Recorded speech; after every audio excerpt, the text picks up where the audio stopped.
Hello everyone, कैसे हैं आप सब और क्या हाल समाचार हैं आपके। 2022 में लगातार जनवरी फरवरी हमने एक प्रिडिक्शन की थी कि 2022 में जो सरवाइव कर गया उसे मार्केट से कोई निकाल नहीं सकता है, क्योंकि आप इसमें इतने उतार चढ़ाव देखोगे कि आप खुद कंफ्यूज हो जाओगे कि मार्केट क्या कर रहा है, क्योंकि मार्केट में नए लोग आए हैं। और आप गौर करो तो मार्केट जनवरी में निफ्टी जहां थी, अभी आज के डेट में वहां से 200 पॉइंट नीचे ट्रेड करे, यानी जनवरी का हाई था 18,350 का, तो अभी 18,122 के पास ट्रेड कर रही है। तो यानी कंप्लीट अप एंड डाउन का ड्रामा था, जिसमें नए लोग जब मार्केट में आते हैं उन्हें समझ नहीं आता है कि ये हो क्या रहा है, और वहां पर वो गलत डिसीजन लेकर फंस जाते हैं। लेकिन आपके भाई ने लगातार पूरे साल 2022 से आपको आगाह किया था। आप में से कौन कौन वो पुराने लोग हैं जिन्होंने मेरी वो प्रिडिक्शन को सुना था, देखा था, कमेंट बॉक्स में ज़रूर बताइएगा, जिससे हमें मोटिवेट मिले और 2023 में भी कुछ वैसी ही प्रिडिक्शन हम जनवरी में आपके लिए कर सकेंगे। लेकिन देखना होगा कितने लोग कमेंट में बताते हैं, ये बहुत ज़रूरी है, क्योंकि इससे हमें भी मोटिवेशन मिलता है और बेहतर चीज़ देने की कोशिश करते हैं। उसके अलावा आज हम बात करने वाले हैं कि 2023 में ग्लोबल मार्केट, क्योंकि वो तो इंडियन मार्केट की बात थी, तो ग्लोबल मार्केट में कौन सी ऐसी चीज़ है जिस पर हमें निगाह रखने की 2023 में बहुत ज़्यादा ज़रूरत है, जो कुछ भी कर सकती है, जो मार्केट में कोई भी ड्रामा कर सकती है, मार्केट में गिरावट ला सकती है। वो कौन सा फैक्टर है जो हमें समझने की ज़रूरत है, उसके बारे में बात करेंगे। तो मैं मुकुल अग्रवाल आपका आप ही के यूट्यूब चैनल में स्वागत करता हूं। जो भी नए लोगों को चैनल को सब्सक्राइब कर लें और बेल आइकॉन हिट कर लें। और अगर आपने अभी तक हिंदी की टेक्निकल एनालिसिस की बुक ऑर्डर नहीं की है तो मैं आपको बता दूं कि ये अब रिलीज़ हो चुकी है, आप ऑर्डर कर सकते हैं, लिंक डिस्क्रिप्शन में है। और यूट्यूब की मेंबरशिप, जो पेड मेंबरशिप है, जिसमें हर वीक एक वीडियो यानी महीने में 4 वीडियो जाती है, अगर आपको वो ज्वाइन करना है तो पेड मेंबरशिप जरूर ज्वाइन कर सकते हैं। बाकी तो फ्री में मैं यहाँ पे पूरी कोशिश रहती है कि दूं और आप सब उसका कमा के फायदा लें। जी हाँ, अब हम शुरू करते हैं। तो देखिए क्या है कहानी कि ग्लोबल मार्केट में अगर देखा जाए तो एक दशक से ज़्यादा सबसे बेकार साल जो आपने देखा, 2022 का कंप्लीट ड्रामा देखा, और वहां पर 2023 को भी इसी तरीके से कहा जा रहा है।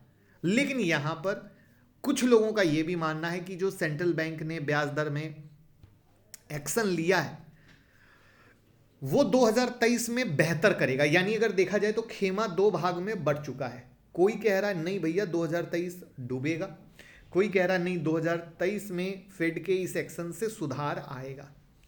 तो कई कहानियां हैं वहां पर। चीन में कोविड की कहानी जो हमने शेयर भी की थी कि कुछ दिन तक खराब था, बट चाइना धीरे धीरे चीज़ों को सुधारने पर लगा हुआ है। यूरोप में अलग ही कहानी चल रही है। इन सब के मद्देनज़र जो 5 पॉइंट है उसमें पहला पॉइंट है महंगाई का। महंगाई लगातार लोगों को बहुत ही बिग लेवल पर हिट कर रही है, और वो हिट का स्तर ये आ चुका है कि उसके कारण कंपनी के रेवेन्यू पे भी इम्पैक्ट आना शुरू हो चुका है।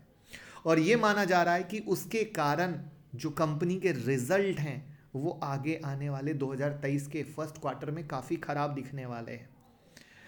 अब ये किस तरीके से कितना बड़ा इंपैक्ट निकल के आएगा वो 2023 में पता चलेगा। बट यहां पर महंगाई के बढ़ने को लेकर मैं अभी नॉर्मल लोगों से रिलेट नहीं कर रहा, सीधा कंपनी पे पहुंच गया, क्योंकि उन चीज़ों के बारे में जानते हैं, करते हैं, तो वहां पर नहीं पहुंचना है। तो वहां पर जो देखा जा रहा है कि कंपनी के जो रिजल्ट हैं वो इम्पैक्ट लेंगे, और वो इम्पैक्ट से शेयर की अर्निंग घटेगी, और वो इम्पैक्ट स्टॉक मार्केट पे आएगा ग्लोबली। दूसरा है चीन में कमजोरी। अगर अक्टूबर के लेवल से देखा जाए तो चीन के स्टॉक अभी तक 35% मजबूत हो चुके हैं।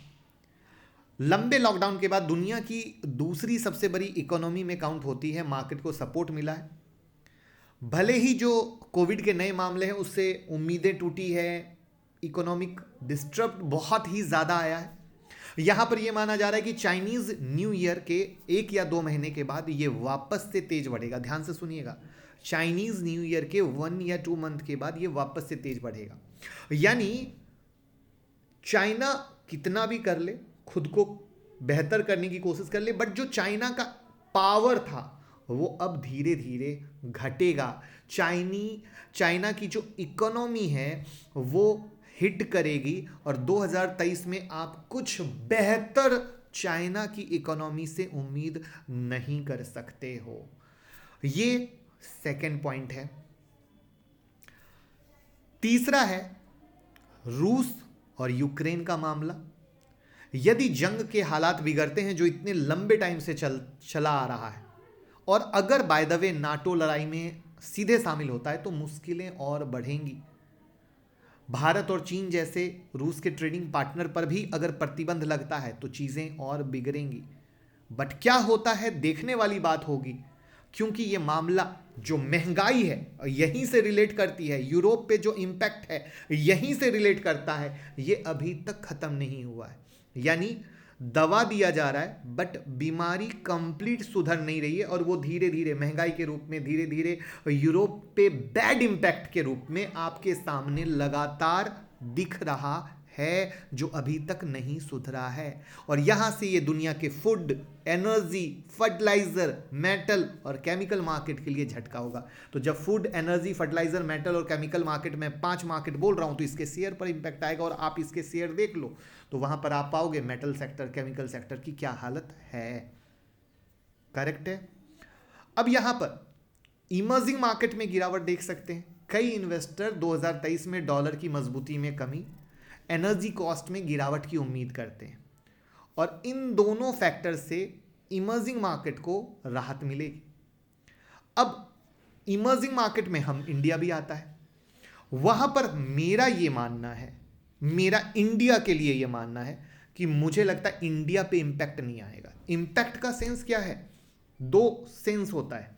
पहला सेंस होता है कि डायरेक्ट हिट, और दूसरा होता है इनडायरेक्ट हिट। तो मुझे लगता है इंडिया पे कोई डायरेक्ट हिट नहीं आएगा, यानी कोई बड़ी गिरावट वैसी दिखती नहीं है। छोटी मोटी इनडायरेक्ट हिट का मतलब छोटी मोटी गिरावट जो एक पार्ट है, जैसे अभी कुछ दिन पहले आपने देखा गिरावट हुई, उसको मैं एक छोटी गिरावट कहता हूं। उसको जो नए लोग हैं उनके लिए वो एक कातिलाना अंदाज था कि अरे बाबा क्या हो गया, मर गए, ऐसा हो गया, स्टॉक में इतनी गिरावट हो गई, 5 दिन से मार्केट गिर गया, ब्लड बात हो गया। बट मेरी नज़र में वो नहीं है, क्योंकि मैंने 20 साल की जर्नी जी है। मैंने 20 साल की जर्नी में मार्केट में न जाने कितने उतार चढ़ाव देखे हैं। तो ये सब एक छोटे मोटे करेक्शन है मेरी नज़र में। तो उन सब के नज़र में बड़ा वाला जो पॉइंट है वो मुझे इंडिया पे कहीं से कुछ नहीं दिखता है। कोविड की बात करें तो कोविड जरूर एक देखने वाली बात होगी कि क्या जो अभी चाइना की कहानी थी, अगर जिस तरीके से एक हवा मचा, सरकार ने, हमारी इंडियन गवर्नमेंट भी एक्शन में आ गई, सारे सेफ्टी चीज़ों को अपनाया गया जो सही है, बट अगर इस बार वापस से ये चीज़ शांत हो जाए तो आप ये समझ के चलना कि आगे से वापस से कोई भी इसके वेरिएंट की कहानी आती है तो ये भी हमारे एक साइकोलॉजी को मजबूत करने की कोशिश करेगा। इसको ऐसे समझाता हूँ कि जब पहली बार कोविड आया था तो हमें पता ही नहीं था क्या होना है, कैसे होना है, हम इससे लड़ पाएंगे कि नहीं लड़ पाएंगे, एक लॉकडाउन कब खुलेगा। बट जब उससे निकले तो समझ में आया कि इसको हैंडल कैसे करना है।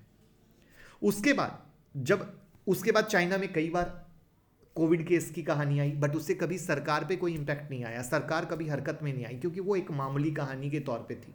बट इस बार जब मामला बढ़ा तो पहली बार उस कोविड से इस कोविड के बीच में पहली बार सरकार हरकत में आई कि नहीं, हम टेस्टिंग करेंगे, इंटरनेशनल एयरपोर्ट पे टेस्टिंग होगी और कई सारी चीज़ें।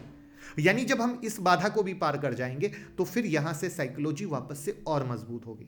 तो यहाँ पर ग्लोबली जो इम्पैक्ट है वो इन 5 कारण से क्या हो रहा है, निगेटिव की तरह है। जो 2023 में क्या करेगा, एक निगेटिव ड्रामा क्रिएट करने की कोशिश करेगा जब जब ये चीज़ें बढ़ेंगी। यानी इसको कहते हैं मार्केट की एक राइज एंड फॉल की कहानी।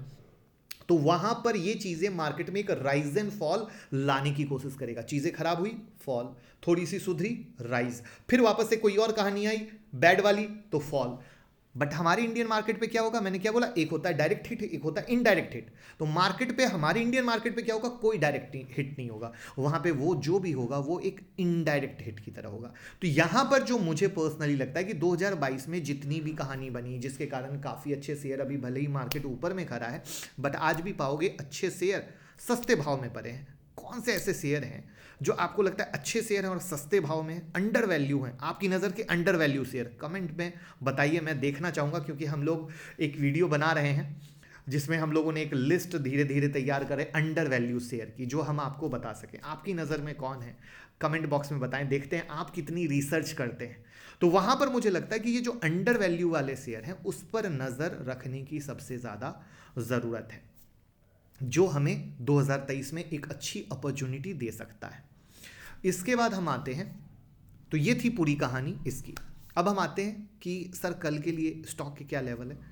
मार्केट का वॉल्यूम बहुत लो हो चुका है, स्टॉक में भी वो मूवमेंट नहीं है, दैट्स द बिग रीज़न।